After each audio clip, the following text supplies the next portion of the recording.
Hello everyone, it's Mason, and today I am going to be going through my metal, death metal, just all my metal CDs.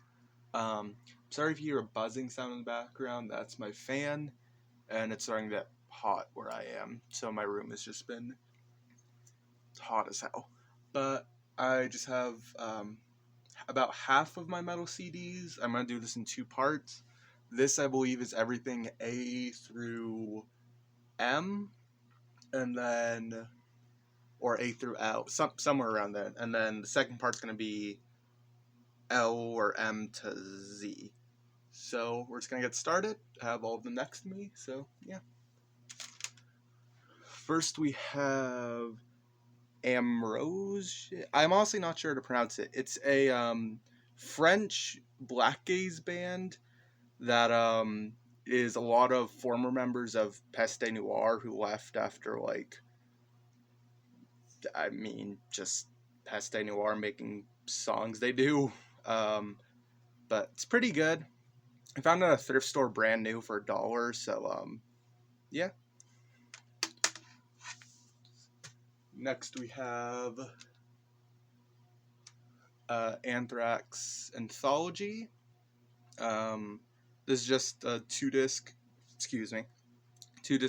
compilation of their greatest hits. Yeah, this is a really nice compilation. It has like all of their big songs and then also some of their, I wouldn't say deep cuts, but songs you might not necessarily think of. So I'm just trying to move my camera if it wants to focus. But yeah, it's the only Anthrax CD I have just because I like Anthrax. I just don't know a lot of their stuff, so I don't like that CD is really all I need because it has all the songs I like on it. Next we have Asphyx, Last One on Earth. This is my favorite Asphyx album. I like a lot of their stuff. This is the only CD I have by them. But like, if you like death, like old death metal, like Death, Obituary, stuff like that, you would love. Like this band is amazing for that. Yeah, if you're gonna start, I'd say this is the best album to start on. And if you like more kind of like more fast paced death metal, I'd say their newest album is really good. But yeah, really nice band that I don't hear talked about enough. Next, we got some metalcore. We got Attack Attack, Someday Came Suddenly. This is signed by the current lineup. I got signed last year in May, so whatever the lineup was around then. So I think it's only like one original member, but they're playing at the local venue in my scene, or in my city, I guess. And I decided to get it signed. So pretty cool. It's actually a really good album. Like I'm kind of out of a lot of my metalcore phase, but there's just some bands I still just like, just have great albums. And I also got this at the show. It's like $10, so decided to grab it. Next we got another metalcore band, Austrian Death Machine. This is, I believe, an As I Lay Dying side project. I can't remember quite exactly, but it's just like a dumb band. They have like 3 albums of songs sung by an Arnold Schwarzenegger impersonator about all his movies. And as dumb as the songs are, the actual music is really good. Like it is very good metalcore. And I found that at a yard sale with a bunch of other metal CDs, and it was like $1. So I was like, sure, why not? And yeah. Next is Avenged Sevenfold Nightmare. This is actually a printed cover because I found a thrift store for 79 cents, $1, or whatever. And yeah, I'm not the biggest Avenged Sevenfold fan, but this album is actually very good. So yeah, not much to say. I mean, it's a classic kind of like gateway album, and then along with another thing I found at a thrift store, Hail to the King. Again, not much to say. It's another gateway album. As much as I've heard the actual song "Hail to the King," I still like it a lot. Next, we got Black Dahlia Murders Nocturnal. This is probably one of my favorite like newer death metal albums, like anything that came out like in the 2000s to now. But yeah, just it's a really good album. I mean, this is probably my favorite album by them, and I really wish I got to see them live with Trevor. I'd still like to see them live, but just such a sad story. And then next we have Ritual, which is, I wouldn't say it's one of, like, I really like the album. I wouldn't say it's one of my favorites. But it's not a really good album. Like, I don't think Black Dahlia has, like, a bad album. Like, there's always at least one or two, like, amazing songs on it. Next, we got the band that started it all. We got Black Sabbath, self-titled.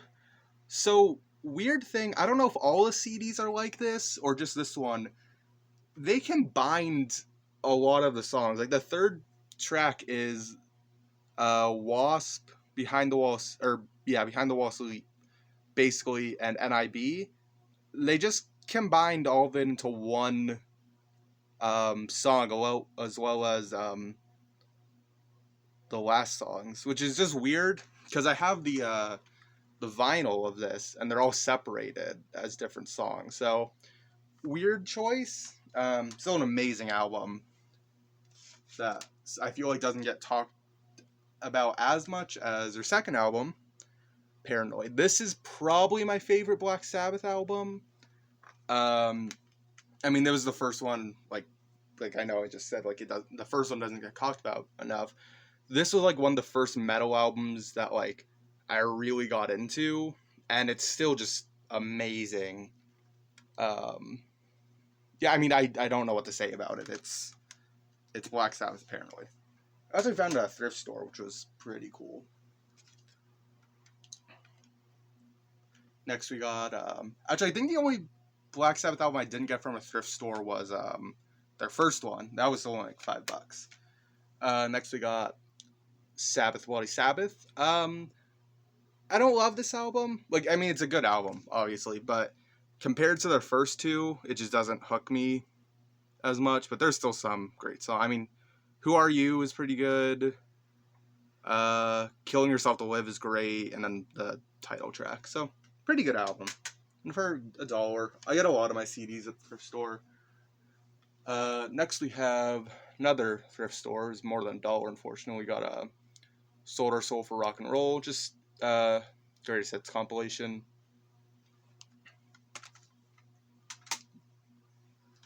Next we have probably two of my favorite. No, I'd say probably my two favorite metalcore album. Well, deathcore metalcore. We have Bring Me the Horizons, Count Your Blessings, and Suicide Season. This is what not got me into metalcore, but like made me realize like how good metalcore and deathcore can actually be. Because like I liked Iced on Kills and Motionless on the White. Like I don't, but they just always like I'd always like the heavier parts. I'd be like, oh, if I want heavier parts, I'd just go listen to actual hardcore, like Knocked Loose or Terror or just stuff, or Speed, Mugshot, just something like that. But then I'd always I'd miss like the vocals. But I don't know, just something about these two albums just clicked, and they're some of my favorite, not if not metalcore albums, just favorite metal albums. I still like bring these a bit newer stuff. Like I have That's a Spirit. I have Sepulturnal on vinyl. So yeah, but I mean those two albums are just amazing. If you like deathcore or metalcore and haven't heard those, I'd go check them out. Next we have I believe the first death metal band I listened to. Got Cannibal Corpse Tomb of the Mutilated and The Bleeding. These albums to me are near like just perfect. No, like if you're just getting into death metal, besides Asphyx, and like if you wanted like the first big name you probably hear in death metal, Cannibal Corpse I'd say is a perfect start. I mean, there's not much more I can say about uh, these. I actually got to see them live last year in October, I think, and actually bought a signed copy of Tomb of the Mutilated from their merch stand, which was pretty cool. But yeah, Cannibal Corpse is just amazing. They're one of my probably all-time favorite bands. Next up, a band I don't know too much about. These were blind purchases at a yard sale. We got a signed copy of Crown the Empire's Fallout plus Limitless. I honestly just bought it because it was signed, and I listened to it. It's a pretty good album. But I'm still just because this album alone sells for like $25. I'm pretty sure in better shape without it being signed. So yeah, pretty cool to find this. Don't know much about the band. I've only listened to those two albums, but pretty good. I mean, pretty just standard 2000s metalcore. And then I also have another album, The Resistance, which I think is the follow-up to the Fallout album. Haven't listened to it. I honestly, again, just bought it because the cover looked cool. And I found that other one. Let's see. Next we have Dio, Holy Diver. I'm not the biggest Dio fan. Oh, cool, my power went out. That's amazing. I'll be back. There we go. All right then.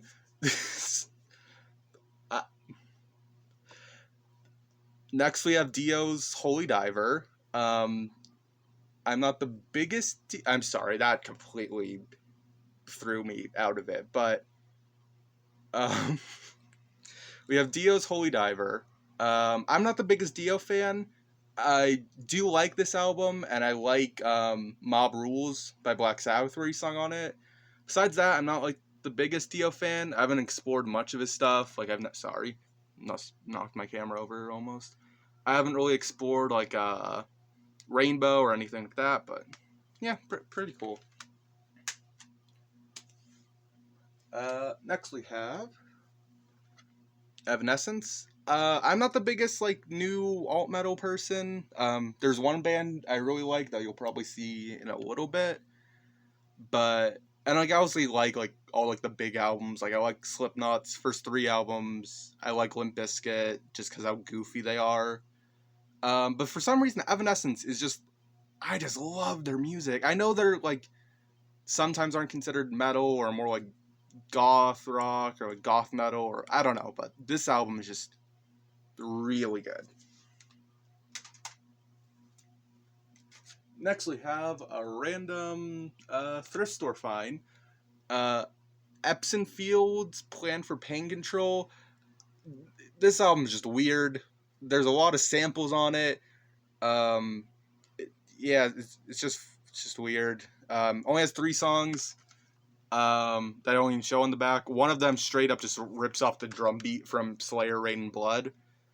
Also looked it up on Discogs, and only 3. There's only 3, I think. I have one. Someone else has one. There's one on a watch list. Like there's like someone on a want list that wants this album. Yeah. This is the inside. If you know anything about this album, which I doubt, let me know, because I cannot find any information about this album. Next we have the Family Values Tour 98 and 99. Cool compilations with some nice live tracks. Honestly, just like the look of this one. Like this one just looks really cool. Yeah, I mean, not much to say. Just standard live compilation. What's cool about this compared to like the Warped Tour compilation, stuff like that, these are actual live tracks from the event and not just like a compilation of a bunch of songs. Next, this is actually the newest one I just got. We have Fight War of Words. I'm not like the biggest Judas Priest fan. If you don't know, this is the second band of the lead singer of Judas Priest. It's more of like a thrash groove metal type thing. It's pretty good. I mean, the vocals don't fit great with it, but the music itself is just really nice. So yeah, I'm gonna try to go quicker so this isn't as long as long as a video. Can't speak, and I'm probably not gonna edit this out because I hate editing. Next we have Galactic Cowboys. Found it at the thrift store with that, and honestly just bought it because it's on Metal Blade. I listened to a little bit of it. I normally don't like kind of like weird metal because it's like groove alternative funk metal, but I actually like this a lot, which is weird. I'll have to give it another listen because I only listened to like the first few songs. Next we have Hard and Heavy. It's just a compilation. It's actually a pretty nice compilation because there's a lot of songs, like it's the only song I like by the band, so I don't actually have to go buy a whole CD like Mountains, Mississippi Queen or Carry On My Wayward Son or Final Countdown. So yeah, it's also, to me, it's just weird Suicidal Tendencies on here because like compared to everything else, the only like actual metal on here is Ozzy, which is like rides the line of between metal and hard rock, and then they just have Suicidal Tendencies, which is weird to me. Next we have Halloween, Walls of Jericho. This is my favorite Halloween album. I want to get more of their stuff. This one is cool. It has a bonus disc with some live tracks, some remixes. But yeah, if you're just getting into power metal, I'm not the biggest power metal fan, but this CD and album was like just amazing. So yeah. Next we have some black metal, which is the second because there's the first one, but the second black metal albums I have. We have Immortal. Sorry. Sons of the North and At the Heart of the Winter. These are just really good albums. Like black metal for me, I'm very particular about what I like. Like I like some of like kind of like the more atmospheric, but I more just kind of like the very aggressive style, and to me these are two just amazing albums. Between the two of them, Sons of Northern Darkness is my favorite, but both these are just great albums. Next we have the only Iron Maiden CD. I like them. Their CDs I don't find a lot, and I don't want to pay like $10 on eBay for only liking a few songs, but Number of the Beast, I mean, what I have to say, it's a classic. Next we have some more death metal. We have a double album. We have Jungle Rot, Slaughter the Weak, and Warzone. These are some of my favorite death metal albums. I honestly kind of bought this as a blind buy just because I heard the band was good and some people recommended it to me. So I just bought this, and both these albums are just amazing. But yeah, it was also, I got it for a good deal, and having two great death metal albums for the price I got, pretty cool. Next we have one of the few new metal bands I like. We got Korn. We have their self-titled, Follow the Leader, Issues, Greatest Hits, which is weird it's called Greatest Hits because there's a lot of like covers and B-sides on this. Like they have the second song on here is Another Brick in the Wall, which I would not say is one of their greatest hits, and then we also have Requiem. I really like this album. I found it at a thrift store. and I enjoy it. A lot of people don't like it. I don't know. I like, it's not as good as their older stuff, but I mean, it's not a bad album. It sounds different, but it's not bad. But yeah, pretty cool. All right, we got 4 CDs left. We got Lamb of God, Ashes of the Wake. I never listened to this before. I wanted to get into them because I was debating seeing them in July. This is such a good album. I don't know why I didn't listen to it. Like, just every song on here is great. My favorite song is probably Now We Got Something to Die For, but I mean, just every song on it is really good. And then we have the second new metal band I like. We got shit. We got Limp Bizkit. We have $3 Bill Y'all, Chocolate Starfish, and then Greatest Hits. I mean, I get some people don't like Limp Bizkit, but also those people are wrong. Like, if you, like, I get some people don't like them because they think they're stupid. That's the point, though, I feel like. Like, I feel like Fred Durst didn't write down the fucking lyrics, I got a chainsaw, I'll skin your ass raw, with the most, like, seriousness thought behind it, you know? But yeah, if, like, it's Limp Bizkit. You either love them or hate them. And I love them. Alright, that is the end of part 1. I'm sorry for all the... Just how badly this was filmed. But I don't care about editing. It's a CD collection. This is mostly going to be put on the background while you're on eBay looking for other CDs. So I will see you in part 2 of this. Have a good day.